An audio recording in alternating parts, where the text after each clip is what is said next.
থেকে আমাদেরকে যাচাই বাছাই করে ভালোবেসে মহব্বত করে শেষ জামানার মুজাদ্দেদ হযরত মাওলানা সুরি মুফতি আদম গাজী রহমাতুল্লাহ আলাইহির হুকুমপ্রাপ্ত সিকুল মজলিসে এবং তৃতীয় মুর্শিদ অফিসে রহমাতুল্লাহ আলার এই পাক জন্মভূমিতে যে আল্লাহ সুবহানাহু ওয়া তাআলা আমাদেরকে এখানে এনেছেন, সে আল্লাহ রাব্বুল ইজ্জতের দরবারে কালেমাত শুকর আদায় করছি। সকলে বলি আলহামদুলিল্লাহ। সবাই একটু আওয়াজ দিয়ে বলি আলহামদুলিল্লাহ।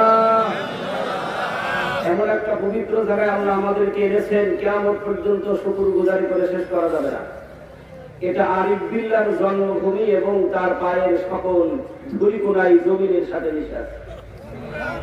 কিন্তু ওলি আল্লাহর সাথে যেই সম্মান, যেই আচার আচরণের দরকার ছিল, আমরা কিন্তু করতে পারি না। এই জন্য আল্লাহর কাছে ক্ষমা প্রার্থী।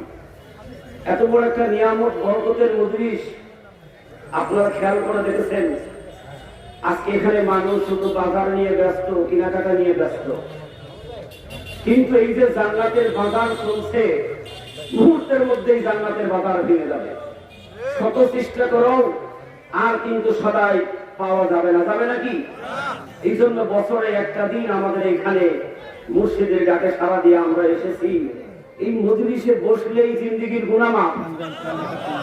এই মজলিসে বসলে শুধু জিন্দেগির গুনাহ মাফ নয়, সবর সিং পুরী রহমাতুল্লাহ আলাইহি তিনি বলেছিলেন যে যারা এই হাক্কানি আঞ্জুমানের এই ছায়াতলে এসে নিজেকে খালি করে নিয়ে দুই রাকাত নফল নামাজ পড়ে এখানে বসতে পেরেছে, তাদের সকলের পিতামাতার জিন্দেগির গুনাহ আল্লাহ মাফ করে দেন।